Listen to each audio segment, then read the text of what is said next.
Comment ça va les gars? J'espère que vous allez tous très bien et très content de vous retrouver pour cette nouvelle vidéo parce que on a du temps.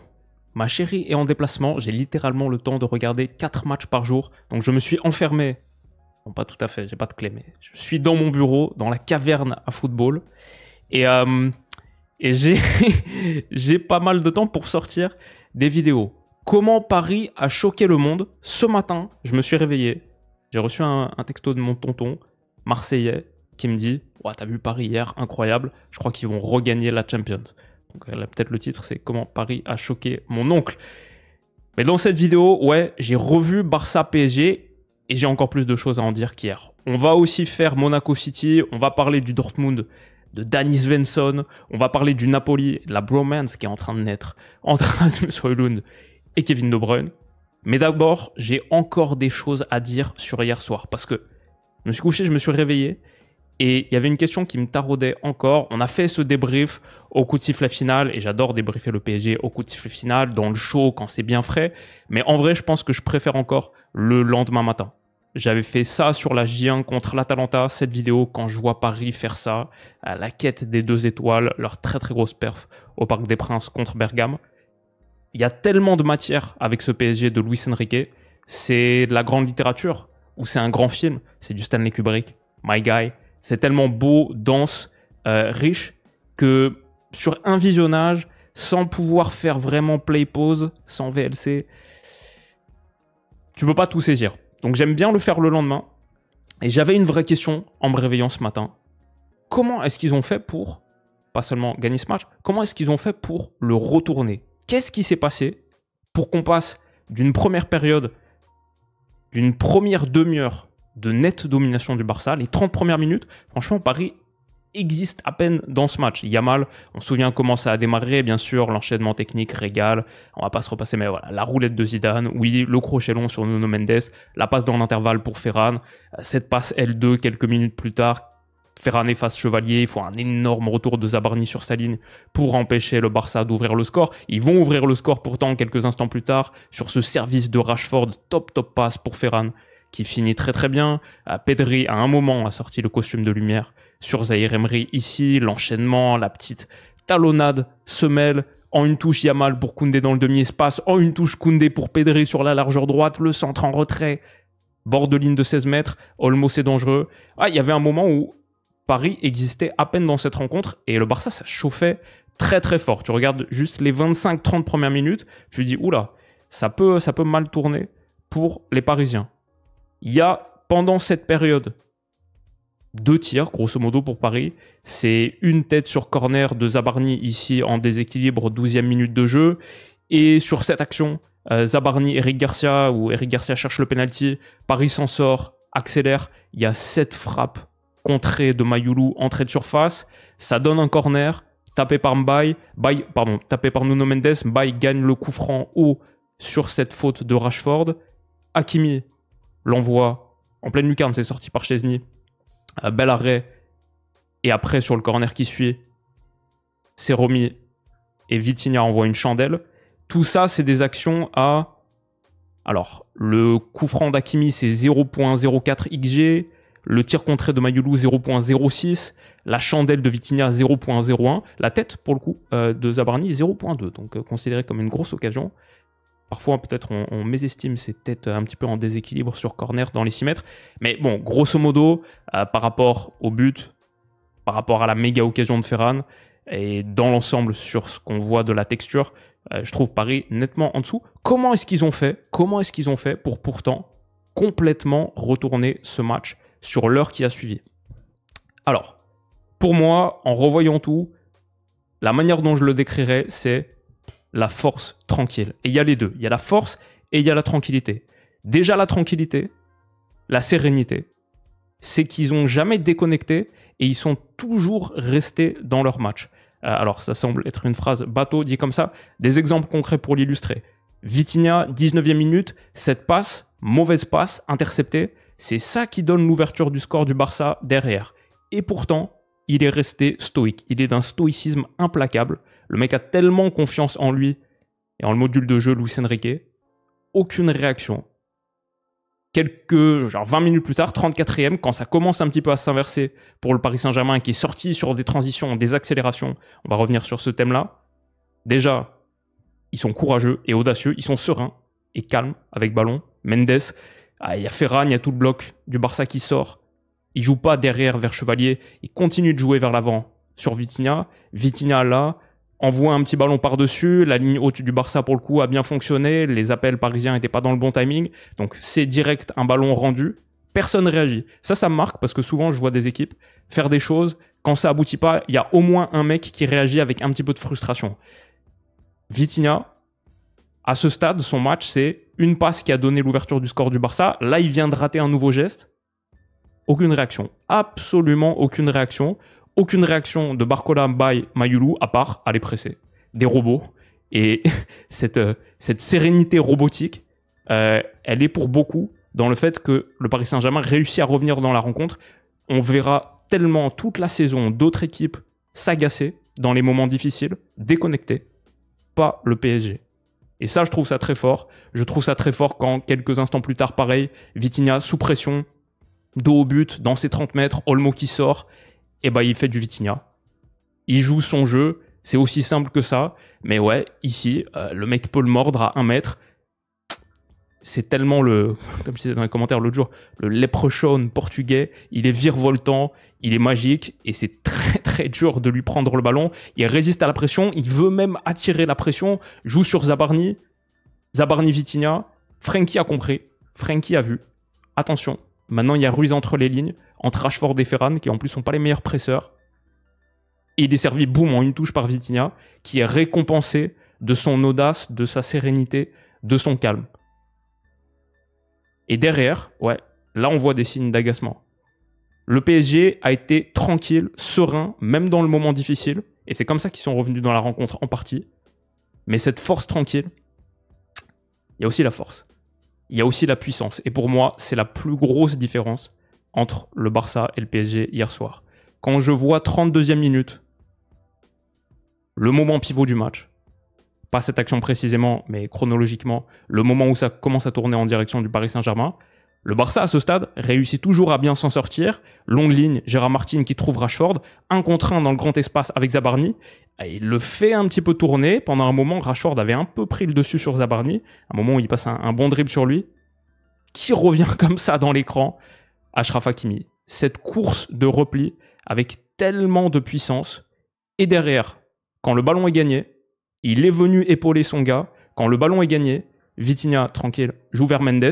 Mendes, un peu comme Vitinha tout à l'heure, face au jeu, dans ses 25 mètres, la pression qui arrive en face, il ne change pas son module de jeu pour autant. Accélération à l'intérieur, projection, une ligne cassée, une deuxième, avec la course cassée entre Olmo et Pedri. Il pousse Frenkie de Jong à une très très grossière faute. Hakimi son retour, et sur la même action, Mendes dans l'autre sens. 2 moments de pulsion énergétique et 2 moments de puissance absolue. C'est à ce moment où je vois le fossé physique qui sépare les deux équipes. Et c'est peut-être ça que j'ai vu le plus fort hier. À ce moment-là, le Barça se met à souffrir. Vraiment physiquement. Je vois 37e minute, Olmo un peu fatigué, qui envoie cette tentative désastreuse. 45 mètres, essaie de lober Chevalier, c'est même mal exécuté. Mais surtout derrière, sur le 6 mètres, il y a le focus Vitinha. Vitinha, il fait toujours aussi peur. Ok, Olmo, faut le prendre, il va reculer, être un petit peu peut-être sur Zahir Emery. Mais Ferran, Yamal ont un temps de retard. Si vous regardez les attitudes non verbales de tous les joueurs du Barça, à partir de la 35e minute de jeu, vous allez voir beaucoup de signes de fatigue. Tout le monde a un temps de retard sur la sortie. Pacho Mendes, on le sait, ça marche très très bien en Champions. L'année dernière, on l'a vu, avec Pacho un peu général de la relance, qui indique comment jouer, dans quel timing, et qui facilite avec une première passe pour ouvrir un petit peu d'espace. Koundé sort avec un temps de retard, Yamal était en retard, Mendes derrière. Faut pas lui offrir un temps d'avance. Parce que l'appui sur Mbaye, entre 3, derrière la projection, il roule sur absolument tout le monde. Et ouais, juste trop fort à ce moment-là, Nuno Mendes. C'est cette action. avec même le petit ralentissement parfait avant de servir Mayoulou. Erreur de Koubarsi. Mayoulou conclut, 1 partout. Paris est revenu dans le match parce qu'ils ont été sereins. Mais physiquement, ils ont pris le dessus à ce moment-là. Et la question physique, elle m'intéresse beaucoup parce que j'ai trouvé Paris tellement supérieur dans ce registre. Pourquoi? En ayant joué la Coupe du Monde des clubs, en ayant une pré-saison tronquée, pas le cas du Barça, pas de Coupe du Monde des clubs pour le Barça, pourquoi est-ce que Paris était beaucoup plus frais dans ce match? Bah, clairement, pour moi, la réponse, c'est la Ligue 1. Typiquement, Mendes, ce week-end contre Auxerre, totalement mis au repos. Sur 6 journées de Ligue 1 pour l'instant, il a joué que 2 fois 90 minutes. Seulement 3 titularisations, dont une contre Toulouse, où quand le score était acquis, il est sorti à la mi-temps.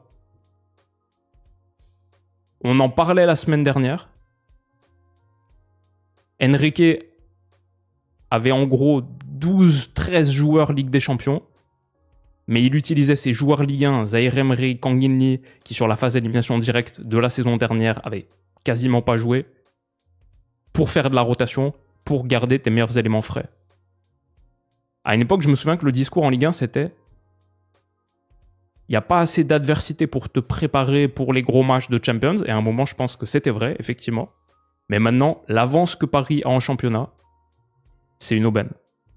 Pour reposer tes stars, pour aussi donner des minutes à ta seconde ligne. Ibrahim Mbaye, par exemple, il arrive titulaire à Montjuic hier, mais en vrai, il avait joué les 6 matchs de Ligue 1, pas tous en tant que titulaire, mais il avait joué les 6 matchs de Ligue 1, 2 en tant que titulaire. Pour reposer tes stars et pour préparer ta seconde ligne, à la Ligue 1, c'est pas mal. Ils étaient tellement au-dessus physiquement. Ils ont tellement pris le dessus sur le Barça physiquement. Et après aussi, un truc sur ce but.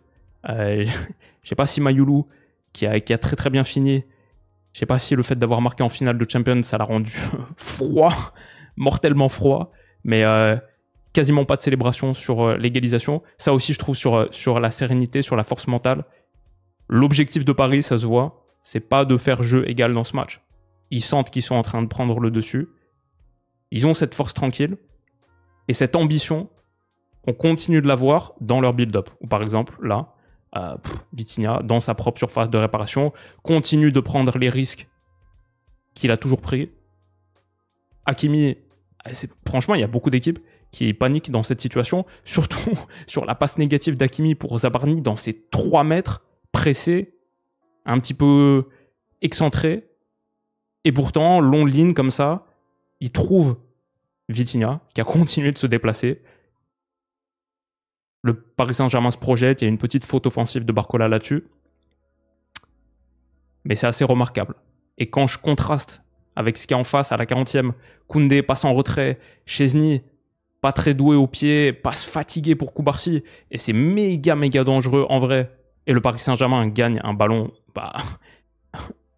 hyper menaçant dans les 30 mètres. Quand je vois Paris à ce moment-là commencer à tisser sa toile, installer son bloc dans la moitié du Barça, quand je vois ça, et quand je vois, à l'opposé de Zabarni tout à l'heure, Eric Garcia en panique, qui est obligé de la mettre en touche, quand je vois des mains sur les hanches de Gérard Martin à la 41e minute, quand je vois, comme j'ai dit, les attitudes corporelles des mecs, ils sont un peu cramés. Et à la fin, tout est dit dans cette image. Paris, hier, avait plus de puissance. Plus d'endurance, plus de force athlétique, plus de caisse, tout ce qu'on veut. Ils savent faire ce que le Barça sait faire, la pausa, la qualité technique, le jeu vertical.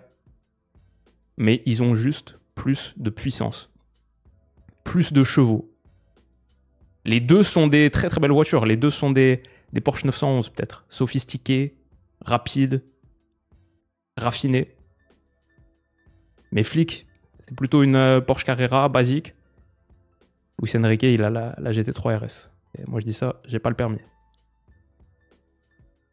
Athlétiquement et physiquement, Paris Saint-Germain nettement au-dessus. Et cette puissance, c'est peut-être aussi ce qui leur permet de ne pas faire du piège du hors-jeu une constante de leur approche, comme le Barça. Je pense que le Barça utilise ce piège Et parfois, ça se retourne contre eux, contre l'Inter, sur cette fin de match. Dans l'ensemble, c'est un pilier de leur approche et ça marche bien, mais il y a des moments, en vrai, ça te coûte des gros matchs. Et je pense qu'ils doivent l'utiliser en partie parce qu'ils veulent être hauts, pressés, être agressifs, gagner des ballons hauts, mais ils ne sont pas convaincus de la puissance du repli de leur quatuor, de leur ligne défensive. Hier, pendant une bonne partie du match, Gérard Martin, Eric Garcia, Koubarsi, Koundé, la puissance de repli dans le dos, pas top. Peut-être il vaut mieux jouer ce piège du hors-jeu et 9 fois sur 10, interrompre l'action comme ça, défendre comme ça. À la 90e minute, on voit Koubarsi, il est en souffrance sur le repli. Garcia a un temps, Ramos a un temps d'avance, servi par Hakimi. Hakimi qui a répété les efforts. La différence aussi entre Gérard Martin, qui est au bout de 40 minutes, il a le souffle court, et Hakimi Mendes, les moteurs, c'était assez hardcore. Mais ouais, quand je compare cette ligne de 4 à celle du Paris Saint-Germain, où il y a donc Hakimi et Mendes, mais aussi même pas de choses à Barny, la différence de puissance, c'est pas les mêmes cylindrés. Après, il y a eu d'autres choses dans ce match, et quand je veux aussi dire que c'est jamais fini quand tu joues le Barça de Flick. Même quand Paris a pris le dessus, même en seconde période, j'ai vu des gens dire par exemple que Yamal a disparu de la rencontre. Bon, entre la 40e et la 60e, et il génère quand même 4 fautes. Il est pas loin de réduire Paris à 10. Il donne cette passe L2, encore une fois, qui force un sauvetage sur sa ligne d'Hakimi. C'est un peu les derniers signes de vie du Barça, par contre, à l'heure de jeu. Les dernières 30 minutes, elles sont un peu le symétrique des 30 premières minutes pour le Paris Saint-Germain. Là, le PSG monte encore un peu plus en régime. Vitinha, il a même réussi des interventions défensives, comme ici sur Yamal. Et après, il y a eu, au-delà de sa qualité à lui, au-delà de la qualité de projection, on voit encore une fois la frustration quand la contre-pression est battue. Zaïre Emery aussi, quand on parle de joueurs avec du moteur, avec de la caisse, il a été totalement là-dessus. C'est typiquement ce genre de projection de 35 mètres, où il sert Hakimi dans l'intervalle. Ouais, très fort Paris dans ce registre. Le Barça difficile athlétiquement. Et après, il y a eu de très bonnes entrées aussi. Le coaching a été excellent. Et tout le monde a super bien joué sa partition, que ce soit Lucas Hernandez, que ce soit Kang In-lee, que ce soit Njantou. Alors que Levan, Bernal, Casado, Baldé, c'était soit un impact neutre, soit même négatif. C'était difficile pour le Barça, aussi à partir de ce moment-là. Mais ouais, la puissance, la sérénité, la force tranquille. Ce déficit, il a été très visible hier. Et Enrique doit être tellement fier parce que même dans la difficulté, même après cette demi-heure de jeu compliquée, ils n'ont pas abandonné leurs idées. Et ils triomphent là-dessus. Et ils triomphent parce qu'ils ont quelques chevaux en plus aussi. Et c'était pour moi le truc le plus visible. Après un second visionnage. Qui sait ce qu'on verra après le troisième? Non, je rigole. Il n'y a pas de troisième visionnage parce qu'il y a d'autres matchs. Il y avait d'autres matchs sur cette soirée de Champions. Et notamment un autre match de club de Ligue 1, Monaco City. Qu'est-ce qui s'est passé ici? Bon point, bonne perf. Bon point pour Monaco, peut-être bonne perf pour Manchester City. Haaland, on va en reparler bientôt. Il a claqué un doublé, il est bouillant sur ce début de saison. Il déclenche une course là, dans le dos de Dyer. Et il a tellement de surface. Il se met en opposition. Il monte dans le timing parfait. Quel lob il met. Magnifique but. Il est trop chaud. Jordan Teze marque le 1 partout. Même Donnarumma ne peut pas aller la chercher celle-là. Elle est assez incroyable. Malheureusement, dans ce match, Vanderson, je ne sais pas s'il s'est fait les croisés. J'ai entendu Adi Hutter parler plutôt des ischios. Il est sorti sur civière. Il n'y avait pas de contact. On le voit en pleurs. Ça fait très très mal. En vrai, j'étais hyper attristé en voyant ça sur le résumé. Parce qu'il est présélectionné avec le Brésil. Franchement, il aurait clairement sa carte pour aller au mondial dans ce Brésil. Et je sais pas, on va voir les nouvelles aujourd'hui. Donc ça, c'est terrible pour Vanderson, pour Monaco, pour lui-même. Et pour les hommes d'Ancelotti. Reinders, par contre, Reinders Foden. Ouais, moi j'ai juste vu le résumé de ce match, hein, donc je peux pas dire tout, absolument tout. Mais de ce que j'ai vu, long résumé, Reinders Foden, eux ils ont l'air pas mal. Reinders machine à progression, Foden a l'air d'avoir retrouvé sa top forme. Les contrôles orientés comme ça, dans le demi-espace, petit ballon par-dessus, ici, quelques minutes plus tard, de Reinders pour Foden, encore une fois. Quand Rodri réussit sa contre-pression, ça peut rejouer Reinders, il déclenche une frappe, elle passe de pas grand-chose à côté. Reinders, encore une fois, un petit peu excentré pour Foden. Foden accélère, barre, sortante. City a touché 2 fois la barre, Reinders 5 tirs dans ce match, il a fallu des gros arrêts de Philippe Keun, ici retouche la barre en seconde période. Ouais, c'était pas mal. Et Haaland a marqué un doublé extraordinaire. Le premier, on en a parlé, le deuxième, mais c'est quoi cette tête de malade? Les images, si vous les avez pas vues, quelle impulsion. Le ballon arrive avec pas beaucoup de vitesse sur ce centre d'O'Reilly. Oh là là, la tête, elle est incroyable. Et ouais, Haaland, Foden, Reinders, le trio a vraiment marqué des points. Les trois ont été très bons. Et après, sinon, sur le match, j'ai l'impression que ça a été du classique City, présence dernier tiers. Pour le coup, pas tant le City transitionnel qu'on voit depuis quelques matchs, dans les gros matchs. Là, 71% de possession, 18 tirs, quelques grandes occasions. Mais toujours des choses concédées. Balogun, là, 2 contre 1 dans le dos de Gvardiol. Méga occasion pour Monaco de revenir à 2 partout. Akliouche qui force un gros arrêt de Donnarumma. Et à la fin, énorme erreur de Nico Gonzalez. Énorme erreur de Nico Gonzalez. Tu peux pas mettre ton pied haut comme ça dans la tête de Dyer. Je sais pas si le contact était si énorme que ça, mais juste c'est un coup franc excentré que tu défends avec le pied haut sur du jeu aérien en pleine surface à quelques minutes de la fin. C'est une grosse erreur de Nico Gonzalez et c'est comme Gouler l'autre jour sur l'autre Nico Gonzalez, celui de l'Atleti, une erreur de non-défenseur. Des joueurs qui aiment pas mettre la tête. Et ça en pleine surface. Clairement, c'est non. En plus, quand derrière, tu as Eric Dyer avec, je crois, 8 brins d'herbe sur la tête. Interrogation si ça, c'est un brin d'herbe ou une petite cicatrice. Qu'est-ce que vous en pensez? Mais Eric Dyer avec 8 brins d'herbe sur la tête, impossible de rater un penalty. Évidemment, il prend Donnarumma à contre-pied. Et à la fin, c'est un excellent point pour Monaco. Mais j'ai l'impression une bonne perf pour City qui continue d'enchaîner des matchs assez convaincants. Guardiola, peut-être je lui fais trop confiance, mais a dit l'équipe était très très bonne. On a fait quasiment tout parfaitement. Ça avait l'air d'être quand même une bonne production. Et peut-être que City va un peu dans le bon sens. Ok, ça c'était pour Monaco City. Ce monstre d'Erling Haaland. Dortmund, Bilbao. Est-ce que Dortmund, discrètement, qui a battu 4-1 l'Athletic Bilbao, est-ce qu'ils sont enfin des gens sérieux? Parce que moi, j'avais vu cette première journée contre St. Pauli et j'avais un peu décroché à ce moment-là. Je me dis, non, Dortmund, encore. Tu mènes 3-1 à la 86e minute et tu concèdes le partage des points 3 partout pour ouvrir le championnat. Non. Pour moi, c'est fini. Je décroche avec Dortmund, c'est fini. Comme dirait Logan Roy, you are not serious people. Mais, ils reviennent pas trop mal. Peut-être que je me laisse encore prendre au jeu. Ils reviennent pas trop mal. Alors, cette partie sponsorisée par NordVPN parce que j'ai cherché un résumé de Dortmund ce matin. Ziggo Sport, la chaîne néerlandaise. Moi, je suis aux Pays-Bas. Seulement 2 minutes 58. Inacceptable pour un match qui termine 4-1. Donc, je suis allé sur NordVPN. Comme vous le savez, j'utilise tout le temps NordVPN, ne serait-ce que pour masquer mon adresse IP, être plus sécurisé sur Internet. Dortmund, c'est en Allemagne, je crois. Donc, je me suis connecté en Allemagne sur le serveur virtuel allemand. Maintenant, je retourne sur Dortmund Bilbao, recherche YouTube. Je rafraîchis. Et qu'est-ce que j'ai? Superbe. Un résumé de désormais 10 minutes, en allemand en plus, en VO. Incroyable, c'est ce que permet NordVPN. Accéder aux contenus qui sont géobloqués.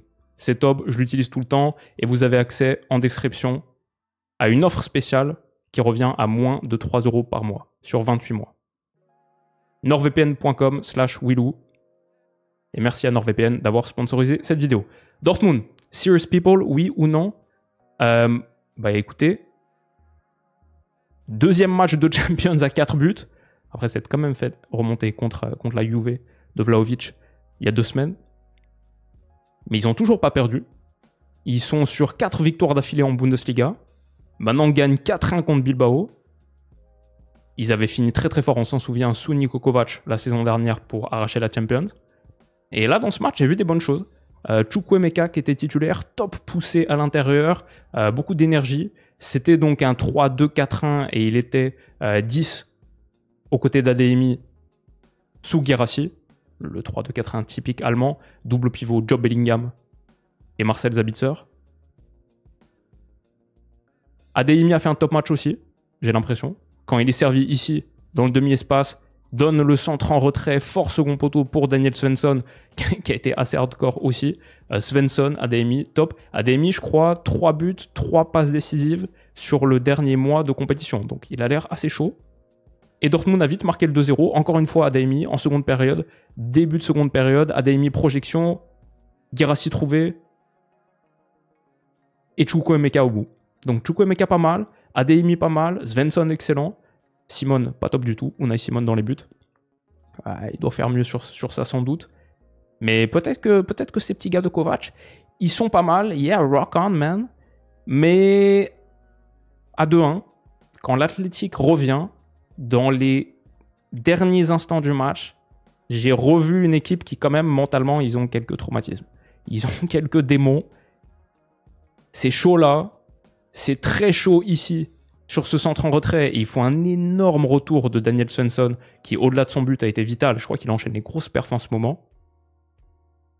Méga Svensson. Là où Dortmund a eu de la force, les changements ont bien marché, j'ai l'impression.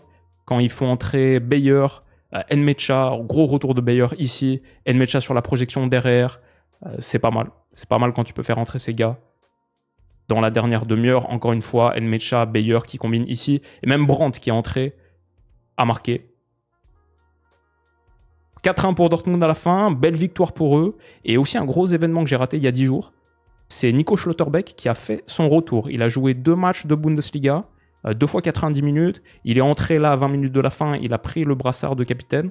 Très bien pour Dortmund. Top joueur. Le meilleur joueur de Dortmund peut-être. Et qui revient.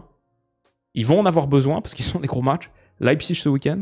Et le Bayern au retour de la trêve. On va voir si Dortmund... Mais bon, peut-être... On a dit qu'on arrêtait. On a dit qu'on arrêtait d'y croire. Mais peut-être on va légèrement y croire. Le Bayern, c'est costaud aussi. Ça va être pas mal. Le 18 octobre, on sera devant la télé. Pour Bilbao, malheureusement, deuxième défaite et toujours sans Nico Williams. Il a une blessure à l'aine apparemment. Il a toujours pas joué la Champions. Donc il est resté pour jouer la Champions avec Bilbao. Et il l'a toujours pas connu. Bilbao croisera la route du Paris Saint-Germain en J6 le 10 décembre. Enfin, bouclons avec ce Napoli made in Manchester. Alors, la dernière fois à Manchester, ça s'est mal passé pour eux, bien sûr. Réduit à 10 très vite au bout de 20 minutes sur ce tacle de Di Lorenzo, donc un no-match. Et ils ont été assez insipides contre l'AC Milan, on en avait discuté. Un match à 4 dribbles réussis seulement, 33 centres, le canon à centre. Et bon, pas top, alors que le début de saison, on se dit, il y a des choses intéressantes. Qu'est-ce que ça allait donner là contre le Sporting? Le quintet offensif, Politano, Anguissa, De Bruyne, McTominay, Højlund et Lobotka en 6ème derrière, ça n'a pas bougé. En revanche, la ligne de 4, Marianucci par rapport à l'AC Milan, le match contre l'AC Milan, a été remplacé par Beukema. Di Lorenzo, qui était suspendu bien sûr après son rouge contre City, remplacé par Spinazzola. Et Vanja Milinkovic-Savic plutôt que Meret. J'ai l'impression qu'il est le gardien de Champions de Conte. Et je pense qu'il est meilleur aussi. Mais juste à première vue statistique, ça m'a l'air d'avoir été un match plus sain pour Naples. 8 dribbles, pardon, c'est pas énorme, mais c'est déjà 2 fois plus que la dernière fois. Et aussi, j'ai vu 2 fois moins de centres. La dernière fois contre l'AC Milan, 33, la 15, même plus de 2 fois moins. Les dribbles, Naples en a besoin. Il manque un petit peu d'étincelles et de joueurs qui cassent des lignes par la portée. C'était pas vraiment des dribbles déliés, plus des dribbles de transition, comme ici De Bruyne plein axe, McTominay j'ai vu a passer 2 dribbles aussi, donc j'imagine plus des dribbles axiaux de projection. Mais quand Naples peut se projeter, ça n'a pas été le cas dans les autres rencontres, mais quand ils peuvent se projeter, De Bruyne, Højlund, ça marche pas trop mal. On en parlait l'autre jour contre Stelafio, on avait vu ce match, et ça c'est une action très ressemblante. De Bruyne plein axe, Højlund dans le dos de la dernière ligne, 1 contre 1 remporté, 1-0 pour Naples. Quand, à la 70e, ils font entrer David Neres, Noah Lang, plus de pertinence sur les côtés, ça penche moins à droite, j'ai l'impression. Peut-être que le Napoli, c'est un petit peu plus équilibré. Et c'est d'ailleurs là-dessus qu'ils marquent le 2-1. Ils avaient concédé l'égalisation sur un penalty. De Bruyne, corner joué très vite. Et c'est vrai que c'est bien d'avoir De Bruyne. C'est bien d'avoir De Bruyne à gauche dans ces positions-là. Bien sûr, la position classique de Bruyne ici, sur les centres, la patte magique, son geste signature à Man City. Mais là aussi, il peut être dangereux. Et donc, deuxième passe décisive pour De Bruyne. Deuxième but pour Højlund. La connexion. Marche pleine balle. Ah bon, Vania a dû faire un énorme arrêt dans le temps additionnel sur cette tête de Morten Hjulmand. Donc Naples, j'ai pas l'impression, a fait un match complet de A à Z. Ça, c'est Alex Meret. Voilà, il est là. Je sais pas si on le verra en Champions. Mais ouais, victoire pour Naples. Ah, ils en avaient besoin. Est-ce que leur match a été convaincant? Je sais pas. Mais est-ce que la connexion Højlund-Kevin a été renforcée? Oui, assurément. Il y a d'autres rencontres qui m'intéressaient bien. Par exemple, je dis pas ça pour faire le hipster, mais en vrai, Karabakh, ils viennent d'enchaîner 2 victoires. On disait que c'était l'équipe la plus faible des 36. Je vais quand même me regarder le résumé de Karabakh-Copenhague. Villarreal-Juve, le Renato Vega-Ico avec un but de Vega dans le temps additionnel. J'ai pas encore vu le résumé. Ça, c'est des matchs où maintenant j'ai bien travaillé là sur les dernières 24 heures. On va se poser tranquille devant la télé cet après-midi. Regardez aussi Arsenal-Olympiakos. Je vous ai pas parlé de l'USG, malheureusement. L'USG, c'était compliqué. J'ai vu le match à 18h45. Ça a été difficile. Mais ouais, j'aime bien cette Champions. Je continue de beaucoup kiffer le format. Au-delà de tout ce qu'on a dit sur le format, un nouveau truc qui m'est venu en tête tout à l'heure. Je me dis, ça faisait 2 matchs là, ça fait 2 journées. Et là, cet onglet, c'est la première fois que je regardais le classement. J'aime bien en fait qu'après, quand tu as 8 journées, tu as vraiment le temps. Aujourd'hui, il n'y a aucune équipe qui est qualifiée, il n'y a aucune équipe qui est éliminée. Tout est absolument encore possible. Et au bout de 2 matchs, on n'est pas là à faire des calculs de points. Dans l'ancienne formule, 6 matchs seulement. En plus, la différence de but particulière en tiebreaker. Il y avait des équipes, elles avaient déjà gagné 2 matchs. En plus, les adversaires n'étaient pas très forts derrière. Potentiellement, bon, elles sont très très proches de se qualifier. Je pense City à une époque avait gagné les 3 premiers matchs. Et après, ils avaient mis l'équipe bis les 3 derniers matchs. Dès la moitié de la phase de groupe, c'était grosso modo acquis. Là, tu peux pas trop te positionner. T'es pas qualifié trop vite, t'es pas éliminé trop vite non plus. Donc les J1 à J3, on va dire les 3 premières journées, je m'en fous du classement, même les victoires entre guillemets, c'est potentiellement un peu moins important, typiquement sur Monaco City par exemple. On a beaucoup parlé de la perf de City, même s'ils prennent que 1 point à la fin. C'est plus un baromètre pour jauger qui est fort, qui joue bien, et ça j'aime bien. On a le temps de voir ce que ça donne. Après on va transitionner vers les points. J4, J5, J6. Quand le PSG, par exemple, avait 4 points au bout de 5 journées, et bah bon, là, tu commences à t'en foutre qu'ils avaient fait un bon match contre l'Atleti, etc.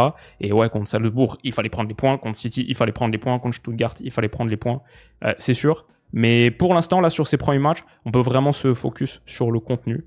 Et bref, comme d'habitude, très bonne nouvelle formule. Je suis très fan. L'Europa League, j'en fais pas ma priorité d'habitude, parce qu'après 2 soirs qui se termine à 2h du matin quand je vous fais les débriefs, coup de sifflet final de Champions, généralement je suis claqué, mais là, comme j'ai dit, ma chérie est pas à la maison, j'ai pas grand chose à faire ce soir, donc Roma-Lille, 18h45, même au-delà du club français, la Roma de Gasperini, ça m'intéresse pas mal, j'en parlais l'autre jour, et bien sûr mon Noël à 21h, yes, on sera là, let's go. Encore une belle soirée de foot, je sais pas si demain on parlera d'Europa, ou peut-être un autre sujet, mais normalement, il devrait y avoir une vidéo. Merci d'être là, comme d'habitude. Vous régalez, vous faites kiffer. Et j'espère que vous kiffez aussi. En podcast, à la gym, dans les transports, sur YouTube. Merci beaucoup. Votre soutien, ça fait tout pour moi. Donc merci d'être là. Passez une très très bonne journée et bonne soirée d'Europa League. Et on se retrouve, sans doute, demain. Bisous.